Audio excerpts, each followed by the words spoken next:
إن الحمد لله نحمده ونستعينه ونستغفره ونعوذ بالله من شرور أنفسنا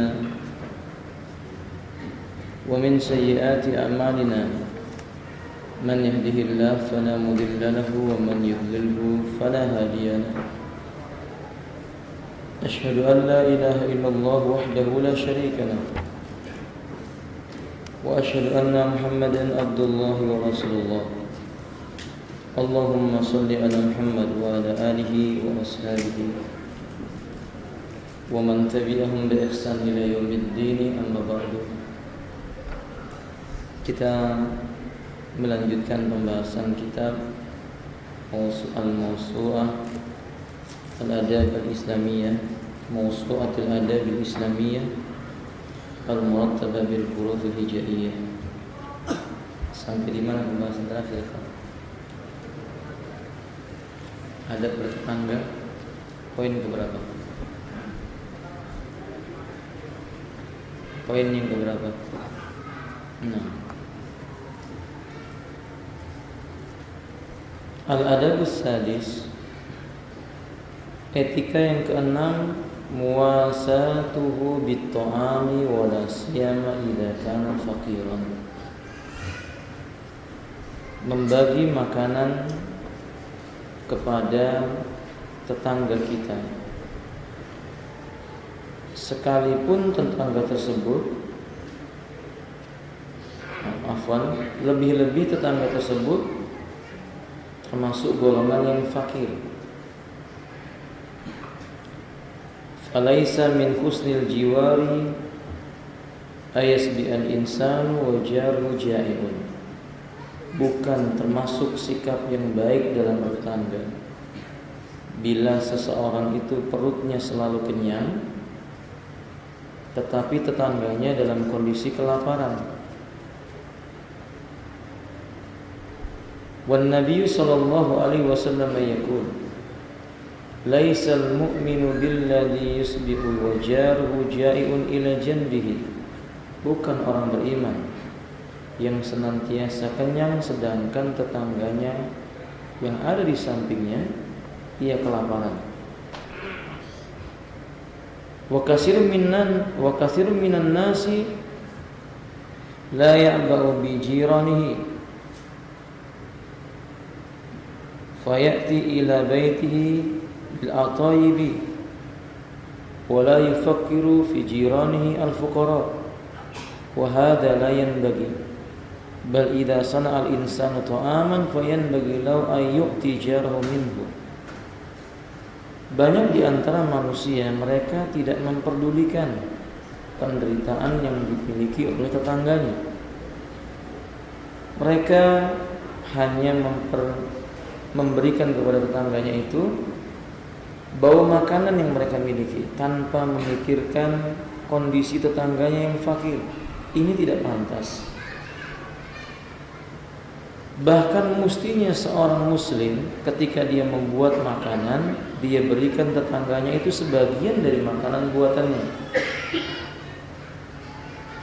Karena perbuatan ini tawaddudan ilahi wa tatyiban li nafsi wa tad'iman lil mawaddati, bisa menambah rasa saling mencintai, menambah keharmonisan antara sesama diri mereka.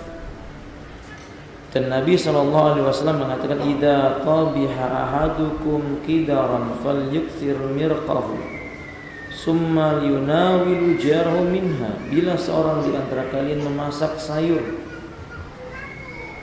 hendaklah dia memperbanyak kuahnya, kemudian dia berikan kepada tetangganya. Bahkan Nabi pernah berkata, ya nisa'ul muslimat, wahai kalian wanita muslimat, la tahkiranna jarah li jaratihi walau firsina syatin. Jangan sampai seseorang yang bertetangga itu meremehkan memberikan sesuatu kepada tetangganya walaupun cuma sekedar kaki dari seekor kambing, sup kaki kambing misalnya, demikian. Jadi ikhwah fillah rahimani wa Allah, Islam mengajarkan bertetangga itu memperhatikan. Saya katakan meskipun tetangganya seorang yang tidak beragama dengan agama Islam, berbuat baik kepada mereka merupakan tuntunan syariat. Karena mereka adalah mad'u, orang yang perlu diseru kepada jalan kebaikan. Dan salah satu sebab dakwah itu diterima adalah sikap baik. Memberi mereka hadiah, memberi mereka makanan, menyapa mereka ketika bertemu dengan mereka. Bisa jadi yang tadinya dia memusuhi, maka dia akan mereka akan mencintai dan membela kaum muslimin karena dia telah masuk ke dalam Islam. Telah saya sebutkan di pertemuan yang sebelumnya kisah tentang Abdullah ibnu Mubarak. Dia bertetangga dengan seorang Yahudi, tetapi ketika Abdullah ibnu Mubarak ingin pergi meninggalkan kampungnya, yang pertama kali merasa kehilangan tetangganya ini.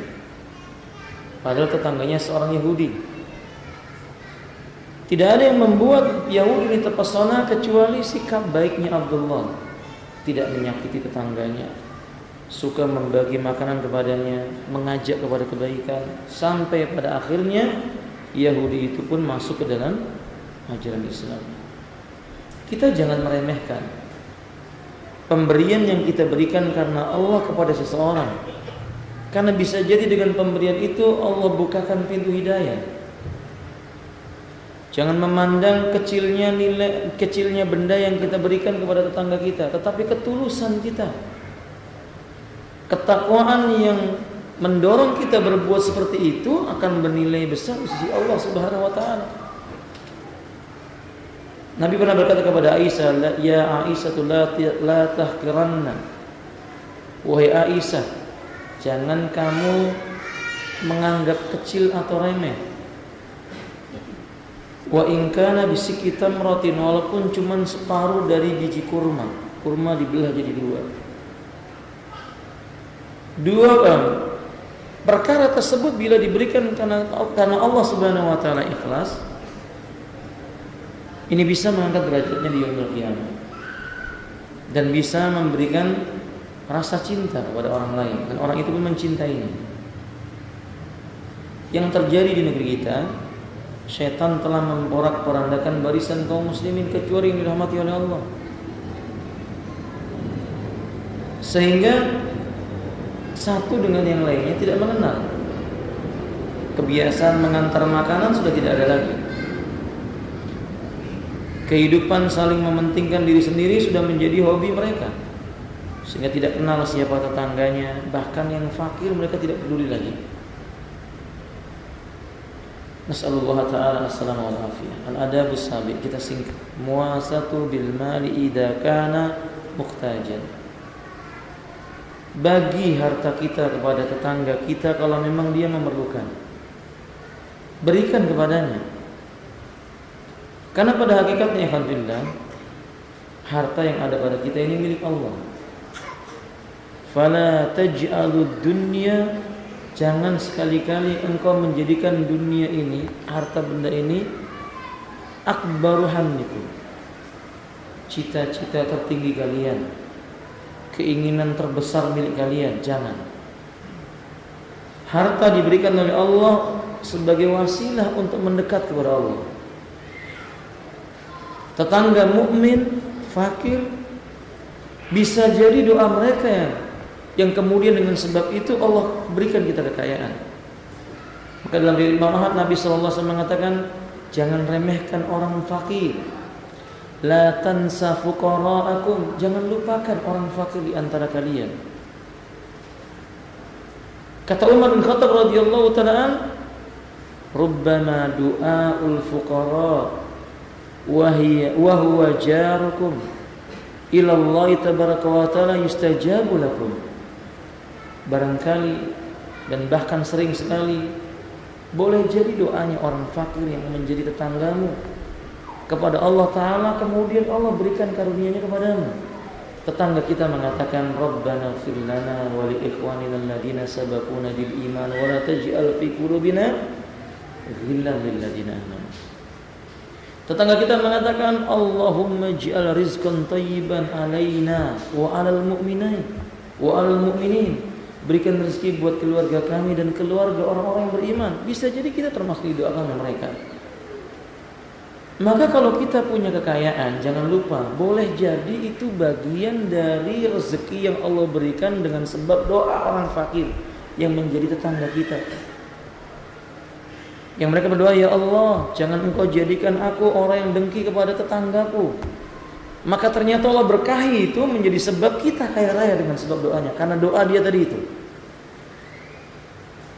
Maka fayan bagi lau ayatafaqida hana jari idza kana muhtajan fayu'tihi minal mali hatta min ghairi ayat luba. Kata beliau, mesti orang yang beriman berupaya sebisa mungkin membagi harta miliknya kepada tetangganya yang fakir. Jangan menunggu sampai dia meminta. Apalagi dia sampai datang meminta dengan menyebut nama Allah Ta'ala, Bismillah, saya minta tolong sama kamu. Itu gak boleh ditolak. Antum lihat dalam kitab Tauhid, larangan menolak orang yang meminta dengan menyebut nama Allah. Nah, berikan kepadanya. Fadzalika min haqqil muslim ala akhihi. Karena membantu tetangga muslim yang membutuhkan itu termasuk kewajiban seorang muslim atas muslim yang lainnya, hak muslim atas muslim yang lainnya. Wa haqqul jar a'zam. Tentu muslim tetangga lagi lebih besar haknya dibandingkan sekedar muslim saja. Dia muslim dan dia tetangga kita. Maka alangkah anehnya kalau seandainya kita punya tetangga yang fakir, membutuhkan sesuatu dari perkara-perkara yang dia hajatkan, lalu kita beranggapan tidak layak dia dibantu. Keliru. Maka saudara kaum muslimin, mesti kita berusaha membagi kepada mereka harta kita. Innamal mu'minuna ikhwatun. Nabi sallallahu alaihi wasallam bersabda, al-mu'min akhul mu'min. Al-mu'minu akhul mu'min. Kal bunyani yasuddu ba'dhum ba'dha. Seperti sebuah bangunan, orang mukmin dalam bersaudara, mereka saling mengokohkan. Ya, al-adab tsami. Etika yang ke-8. Musyarakatuhul farh wal hazn. Mestinya seorang yang bertetangga itu ikut bahagia ketika tetangganya bahagia. Turut bersedih, berduka ketika tetangganya sedang berduka. Ini etika penting. Fa idza kana inda jari munasibatu sarah fayanbaghi lahu ayyadhhabu ilahi wa ayyushariku wa yuqasimuhu farhahu. Seorang mukmin ketika menjumpai tetangganya mendapatkan kebahagiaan, selayaknya kita segera pergi menjumpainya, ikut berbahagia pula, membagi kebahagiaannya kepada tetangga. Sebaliknya kalau dia berbahagia, bagi kebahagiaannya dengan tetangganya. Kalau tetangganya bahagia, ikutlah dia berbahagia dengan tetangganya itu. Bila seorang mukmin menjumpai tetangganya yang mukmin berbahagia, kemudian dia tidak berbahagia, ini tanda-tanda bahwa dirinya terkena penyakit apa? Hasad, kedengkian, atau tamak, rakus dengan dunia, atau nifak, atau kemunafikan. Karena orang munafik tidak suka melihat kaum muslimin berbahagia. Di antara tanda-tanda orang munafik itu, mereka benci. Annal munafiqina yakrahul mu'minina indal farhi. Mereka benci ketika orang beriman itu dapat kebahagiaan, kesenangan, diangkat derajatnya oleh Allah. Orang munafik tidak suka. Orang yang beriman kalau melihat tetangganya itu berbahagia, ikut berbahagia. Ikut pula datang ke sana merayakan kebahagiaannya. Malam yakun fi maksiyah, tentu selama tidak mengandung unsur kedurhakaan kepada Allah atau maksiat. Kita menjumpai tetangga kita sedang berbahagia, menyembelih kambing, dia ikut apa? Berbahagia juga. Tetapi ternyata di sana ada unsur kesyirikan atau unsur-unsur kemaksiatan, suara musik misalnya. Kalau seperti ini tentu kita tidak ikut-ikut. Karena kebahagiaan seorang mukmin kepada mukmin yang lainnya, malam yakun fi maksiyah, selama di dalamnya tidak mengandung unsur kedurhakaan kepada Allah Subhanahu wa taala. Wa idza lamat binazila fayanbaghi lahu ay yahduruhu wa yusyarikahu wa yuqasimahu huznahu. Sebaliknya kalau tetangganya dalam kondisi ditimpakan oleh Allah kesedihan, ujian, hendaklah dia datang ke sana, hadir, menghiburnya, ikut bersedih, berbagi kesedihan yang dimilikinya, wa yuasihi bil kalimati salihah, memberikan kepada mereka wejangan, kalimat-kalimat yang menyejukkan hati, yang memperbaiki kondisi mereka. Nah, membantu mereka sebatas kemampuan yang kita miliki. Kullu hadza min haqqil muslim aslan. Ketahuilah ini pada asalnya merupakan hak muslim. Al-akhil muslim, atas muslim yang lainnya. Wal jaru aula bihadil hukuk min ghairihi. Dan ketahuilah tetangga yang muslim yang dapat kesedihan kita datang ikut bersedih dengannya jauh lebih diutamakan dibandingkan sekedar muslim saja. Jadi tetangga punya hak yang lebih besar. Ini yang diatur dalam Islam. Atas yang ke-9, ikhwillah rahimani wa rahimakumullah. Ini nasihat beliau. Etikanya kita datang kepada tetangga kita bila seandainya kita ingin pindah, ingin pergi, meninggalkan kampung kita, yang kita miliki di negeri itu tawarkan dengan yang terdekat dengannya. Kalau kita punya rumah, kalau kita ingin apa? Pindah di sebuah negeri yang lainnya, rumahnya mau dijual, tawarkan dengan tetangganya. Kalau dia punya kebun, tawarkan dengan tetangganya. Karena ini bukti bahwa dia mencintainya, menyayanginya. Fa idza arada an yantakila min darihi falyuridaha ala jari qabla ghairi. Sebelum ditawarkan kepada yang lainnya, tawarkan dulu kepada tetangganya. Rumahnya mungkin yang mau dijual, kendaraannya mungkin, perabotannya. Begitu Islam menganjurkan.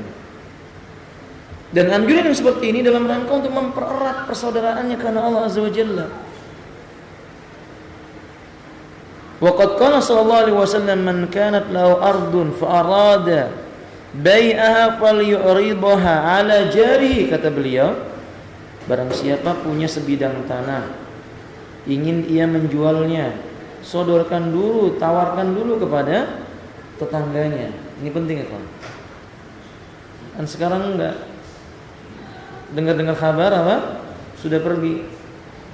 Tahu-tahu rumahnya sudah ditinggali. Yang ninggali orang kafir pula. Dijual kepada orang kafir, dijual kepada Nasrani misalnya, dijual kepada Yahudi yang benci lagi dengan Islam. Dan tetangganya seorang muslim, ini tidak baik. Mestinya dia tawarkan kepada tetangganya. Jazakumullah khairan jazakumullah. Hati-hati. Ini tentu sikap baik, membaguskan hubungan persaudaraan muslim dengannya. Nah, dan yang kadang pada hari ini ya kaum muslimin ini menganggap remeh. Padahal ini alhamdulillah ini punya faedah yang besar karena memang Nabi yang mengajarkan barang siapa memiliki sebidang tanah dia ingin menjualkan, sodorkan dulu kepada tetangganya. Tidak mungkin Nabi mengatakan tidak ada hikmahnya. Pasti ada hikmah yang besar, ada keutamaan yang besar. Yang jelas ini melaksanakan sunnah Nabi dan tidak mungkin Nabi berkata dengan apa? Hawa nafsunya. Al-adabul asir yang ke-10. Alla yamna'a jara min ghirsi hasbatin fi jidarihi idza ihtaja al-jaru ila dhalik fayanbaghi an yasmaha lahu bi ghirsi hadhil yani al-khasbah wa la yamna'u min al-intifa' biha. Seorang mukmin jangan larang tetangganya kalau dia mungkin membutuhkan tembok rumahnya yang ingin dimanfaatkan, mungkin menjemur apa? Kasur mungkin, bantal, menyandarkan kayu. Tapi tetangga yang baik mestinya meminta izin dulu. Fahim?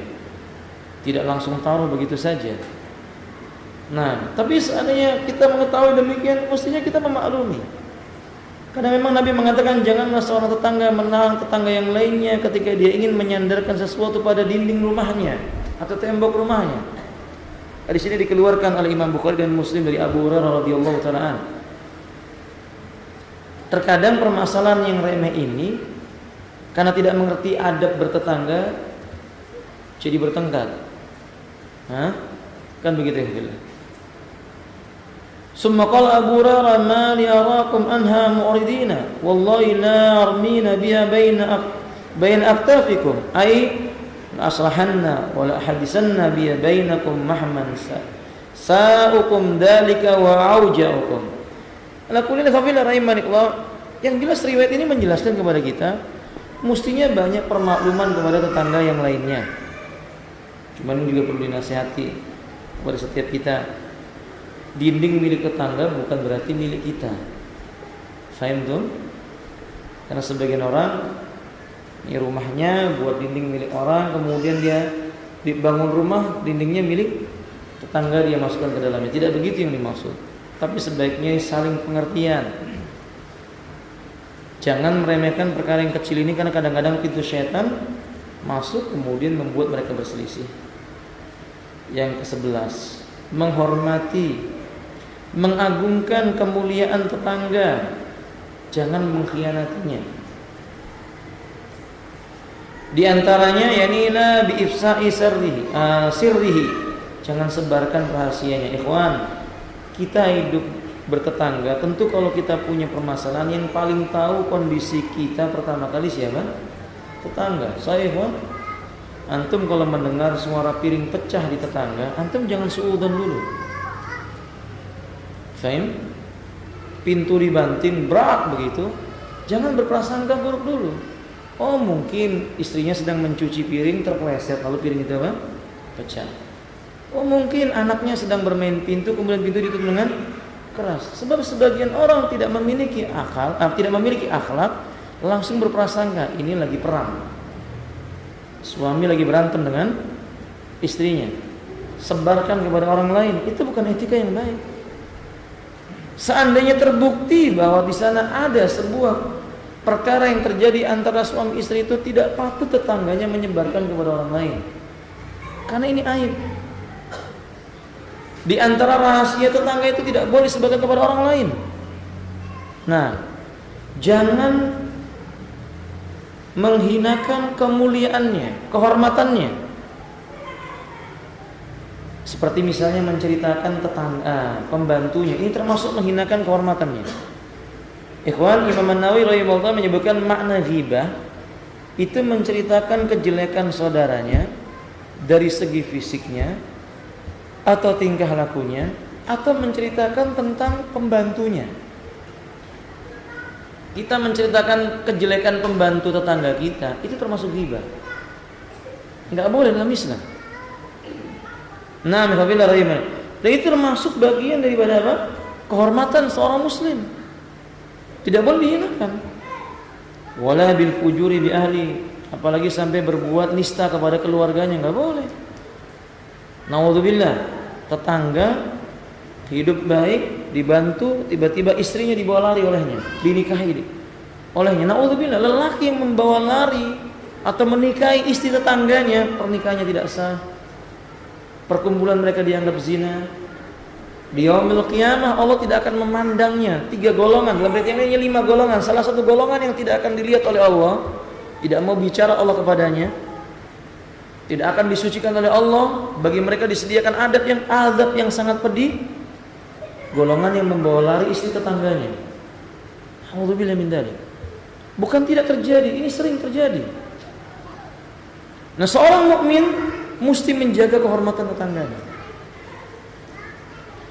Nah, fa inna min akbahil kaba'ir, membawa lari istri tetangga itu termasuk sejelek-jeleknya dosa besar, termasuk dosa besar yang paling jelek. Waqad qala sallallahu alaihi wasallam lamma su'ila ayyudan bi a'dham. Nabi pernah ditanya, dosa apa yang paling besar? Qala alaihi salatu wasallam anta ja'ala lillahi niddan wa huwa khalaqaka. Engkau menjadikan untuk Allah ada tandingan, sedangkan dialah yang telah menciptakan dirimu. Maksudnya Nabi, kalau kita ini diciptakan oleh Allah Ta'ala, kemudian kita menyekutukan Allah Ta'ala, na'udzubillah, kita tidak punya rasa terima kasih. Ini jelas dosa besar. Qila summa ayyu, kemudian apa sudah itu? Ketika Nabi ditanya, qala antaktula waladaka khasyata ayat ma'ak. Engkau bunuh anak keturunanmu karena merasa takut nanti dia akan merepotkanmu ikut makan bersamamu. Maksudnya takut miskin. Seperti zaman sekarang. Kenapa? Sebagian mereka menggugurkan kandungannya takut miskin. Ada orang yang diberi oleh Allah anak, rahimnya sehat, janinnya sehat, karena dia sudah terpikir di dalam otaknya anak cukup berapa? Kata mereka anak cukup 2. Janin yang sudah 4 bulan digugurkan, takut miskin. Ini dosa besar ya Alhamdulillah. Syalbani berpendapat termasuk dalam hal ini, walaupun bukan menggugurkan, tapi tidak kepingin punya anak lagi. Ini termasuk perkara yang masuk dalam bab ini. Dia nggak kepingin punya anak lagi karena takut miskin. Ada seperti ini, Juan? Ada nggak? Nah, karena ada orang yang dia sudah punya anak 2, dia tidak mau lagi punya anak, katanya repot, katanya susah, nanti gajinya aja segini, nggak cukup nanti buat nyekolahkan anak. Ini masuk dalam kategori ini. Dan itu dosa besar. Berbeda dengan orang yang menjarangkan kelahiran karena kesehatan. Atau vonis dokter mengatakan ini nggak boleh hamil lagi. Kalau nggak mudaratnya besar. Itu bab yang berbeda. Qila summa ayyu. Kemudian Nabi ditanya lagi, sesudah itu apa ya Rasulullah? Qala antuzaniya khalilata jari. Kamu berbuat zina dengan istri tetanggamu. Nauzubillah min dzalik. Merampas harta paling baik dan paling mulia di sisi seorang lelaki. Bapak-bapak, seluruh kehidupan dunia ini perhiasan. Nabi mengatakan innamad dunya mata wa khairu mata'id dunya al-mar'ah as-salihah. Sesungguhnya kehidupan dunia ini hanya hiasan sementara saja. Sebaik-baik hiasan bagi seorang lelaki di kehidupan dunianya adalah seorang istri yang soleh. Berarti istri itu hiasan suami. Alangkah lancangnya seseorang yang memecahkan dan mematahkan cincin yang bukan milik dirinya. Alangkah lancangnya seseorang yang memutuskan kalung yang bukan milik dirinya. Alangkah tidak terhormatnya seseorang yang merampas hiasan yang paling dicintai oleh milik seseorang. Maksud itu Nabi mengatakan dosa besar itu engkau berzina, berbuat nista dengan istri tetanggamu. Alhamdulillah, alhamdulillah. Orang seperti ini kan celaka di yaumil qiyamah. Balian bagi yahfadhu fi nafsi wa 'irdi wa mali. Mestinya tetangga itu menjaga kehormatan saudaranya, memelihara kehormatan keluarganya, memelihara kehormatan harta bendanya, menjadi orang yang pertama kali membela apa yang ada pada diri tetangganya itu. Tapi kemudian dia melanggarnya, maka saudara kaum muslimin pantas kalau Nabi menyebutkan wallah, demi Allah, la yu'minu, diulang oleh Nabi 3 kali. Demi Allah, bukan beriman, tidak beriman. Alladzi la ya'manu jaru bi bawaiqu. Orang yang tidak bisa merasa aman dari kejahatan tetangganya. Maksudnya kejahatan terhadap tetangganya. Bukan orang beriman yang tetangganya tidak bisa merasa aman darinya. Istri tetangganya lewat, digoda. Ya kalau cuma bertanya atau mengucapkan salam assalamualaikum, mungkin ini fitnahnya lebih kecil. Tapi ini digoda. Ditanya tumben sendirian, mana suaminya, kok belum pulang. Ini kalimat seperti ini saja termasuk bawaik. Kalau kita ini menanya-nanya dan kita sudah tahu ini suaminya nggak mungkin pulang karena sedang bekerja di suatu tempat. Kita tanya pula, sudah tanggal segini kasihan kamu belum pulang? Suamimu. Ini ada setan di dalam otak orang ini. Faham ya kawan? Nasihat para ulama, ini nasihat buat ibu-ibu. Kalau ada laki-laki kayak begitu, apa ya kawan? Kalau ada laki-laki kasihan, suamimu belum pulang-pulang udah tanggal segini. Apa ya kawan? Apa yang dilakukan oleh wanita ini? Acungkan pedang kepadanya. Faham tuh ya kawan? Karena jangan diomongin pakai mulut, nggak akan diam, pakai pedang baru diam. Jadi itu nasihat Imam Ibnu Hazm rahimahullah ta'ala. Faham tuh? Ini dipraktekkan benar nanti sama ibu-ibunya. Masya Allah. Nasihat buat kita. Dan ini kesimpulannya ikhwafillah rahimani wa rahimakumullah. Karena memang setan itu pandai. Dan sekali lagi tidak halal, tidak boleh seperti itu. Ya kalau kita mengetahui bahwasanya tetangga kita yang suaminya sedang tidak ada, kita jaga kehormatannya. Bahkan kalau ada laki-laki mau mengetuk pintu rumahnya, dipanggil, "Tal, sini. Kamu perlu apa? Ada sesuatu apa? Nanti biar saya sampaikan kepada istri saya. Biar istri saya berkata kepada tetangga saya." Begitu. Jangan malah dibiarkan saja. Ini hak seorang tetangga kepada tetangga yang lainnya. Wallahu ta'ala a'lamu bissawab. Yang terakhir berikutnya, alhamdulillah rahimanillah. Yani adab yang ke-12, ayyudi ilai kullu hukukil muslimi ala akhiril muslim. Berikan semua haknya seorang muslim kepada muslim yang lainnya, itu kepada tetangga kita. Jika tetangga kita muslim, semua hak muslim kepada seorang muslim berikan kepadanya. Banyak hadis yang menyebutkan hal ini. Hakul muslim al muslim sittun. Dalam sebuah riwayat, hak seorang muslim atas muslim yang lainnya ada berapa? 6. Dalam riwayat yang lainnya 5. Dalam riwayat yang lainnya 10. Banyak. Apa di antaranya hak muslim itu, ikhwan? Fayuksinu ilaihi min kulli wajhin. Berbuat baik dari segala sisi. Berbuat baik kepadanya, termasuk memberikan udzur kepadanya kalau dia melakukan sesuatu yang secara timbangan syariat mungkin keliru, tapi beri udzur dulu. Umar mengatakan, kalau kamu punya 1000 udzur, melihat saudaramu keliru dalam suatu perkara, kenapa cuma 1 yang kamu berikan kepadanya? Maksudnya Bapak kasih alasan. Suatu ketika mungkin tetangga kita berbuat buruk kepada kita, kasih udzur. Oh mungkin dia lagi pusing, oh mungkin dia lagi bermasalah, begitu terus. Jangan satu kesalahan kemudian dibalas dengan sekian banyak kesalahan. Tidak. Mesti diberikan udzur kepadanya. Apalagi kalau sampai satu atap, satu atap cuman berbeda apa? Sekat. Mestinya kita memberikan udzur yang banyak. Kemudian kata beliau selanjutnya di sini, yaudu idza marad, kalau dia sakit ya dijenguk. Jenguk tetangga itu kalau sakit. Kalau nggak muncul, kalau misalnya antum melihat setiap pagi dia menyapu, tiba-tiba 3 hari tidak menyapu, coba ditanyakan bagaimana kabar si fulan, bagaimana kabarnya si Alan. Mungkin dia sakit. Sayang tetangga kadang-kadang kita sebagai hidup kaum muslimin yang bertetangga kadang nggak begitu. Kalau sudah keluar bendera, ada tulisan apa namanya? Innalillahi wa inna, baru tanya siapa yang meninggal, innalillah. Ini berarti sebenarnya yang diucapkan innalillah yang mana ini, alhamdulillah? Yang masih hidup tadi itu, innalillah ya akhi, engkau tetangganya baru tahu ternyata si fulan meninggal dunia.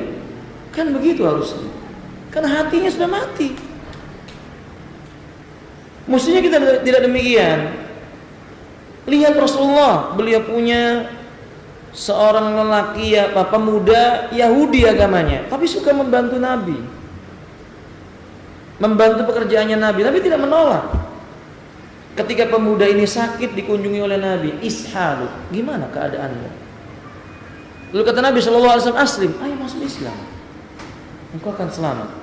Ia melihat kepada bapaknya berkata, ati Abul Qasim, ikuti itu Rasulullah SAW, ini Abul Qasim Muhammad Sallallahu Alaihi Wasallam. Kemudian lelaki ini pun masuk Islam. Yang kita ingin ambil faedah, ini orang Yahudi dikunjungi oleh Nabi. Kita coba lihat, tetangga udah berteriak, aduh, tolong. Kita mungkin kasihan ya tetangga, tapi nggak dijenguk, tidak dijenguk. Istrinya datang keluar rumah cuma berkata, ya saya ikut berduka saja ya, semoga lekas sembuh, tapi tidak dijenguk. Coba kita datang, tanya kepadanya, gimana kabarmu? Kalau dia sakit kita katakan, la ba'sa, ini nggak apa-apa, penyakit ini nggak apa-apa, biasa aja. Manusia sakit itu nggak apa-apa, tahurun insyaallah. Yang pasti penyakit ini menghapuskan dosamu. Insya Allah dia akan tumbuh semangatnya, minimal dia akan berzikir la ilaha illallah. Fahim ikhwan? Kalau tidak kita jenguk tetangga kita akan semakin berpikir, sebesar apa dosaku ini kok sampai tetanggaku tidak menjenguk aku.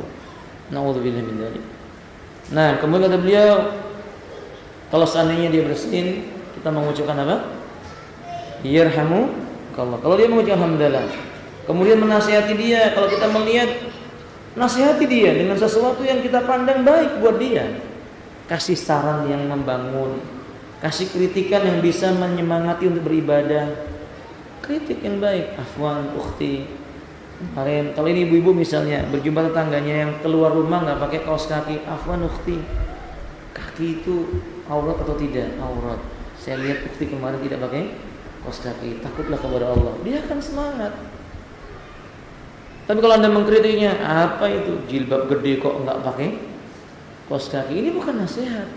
Tapi kalau kita menasihati dengan cara yang baik, itu hak dia yang mesti kita tunaikan kepadanya. Nah, wa yulabbi da'watahu, sambut panggilannya, undangannya. Kalau seandainya dia mengundang kita, datang walaupun cuma minum teh. Saudaraku datang kemari, saya punya sesuatu, ternyata datang, silahkan cicipi teh, gitu kan? Terima ya khonillah. Ditelepon, datang ke sini, ada apa? Kok ditanya demikian? Ya ada lah. Kalau nggak disebutkan nggak mau datang katanya. Kita sebagai seorang muslim jangan gitu datang. Ini etika dalam bertetangga.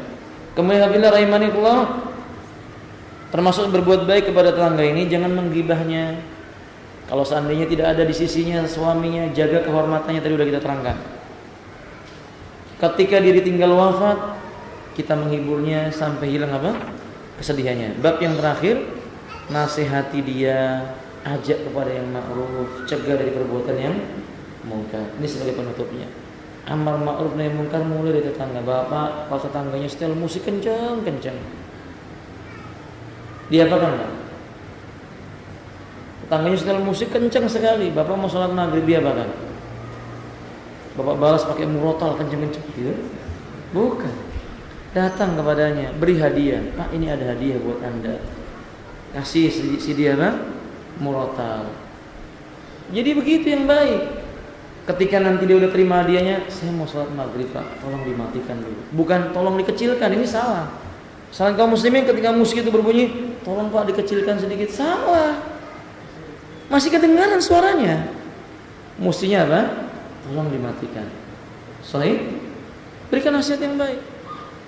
Kalau seandainya kita menjumpai anak-anak mereka keluar nggak pakai penutup aurat, kita datang kepadanya, beri hadiah yang banyak, kasih jilbab. Pak, ini hadiah buat putrinya, mudah-mudahan bermanfaat. Kan begitu cara beramar ma'ruf nahi munkar kepada tetangga kita.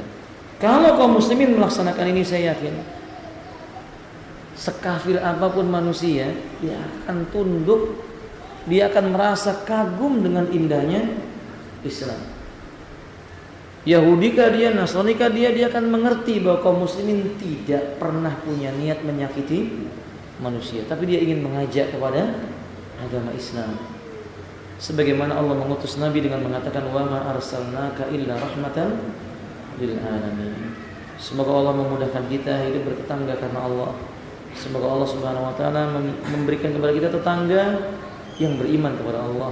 Jika tidak, semoga Allah beri mereka hidayah sehingga menjadi orang yang beriman kepada Allah, dan semoga Allah jadikan kita orang yang pandai memuliakan tetangga kita. Akhiru da'wana alhamdulillahirabbil alamin. Subhanakallahumma wa bihamdika asyhadu an la ilaha illa anta astaghfiruka wa atubu ilaika. Assalamualaikum warahmatullahi wabarakatuh.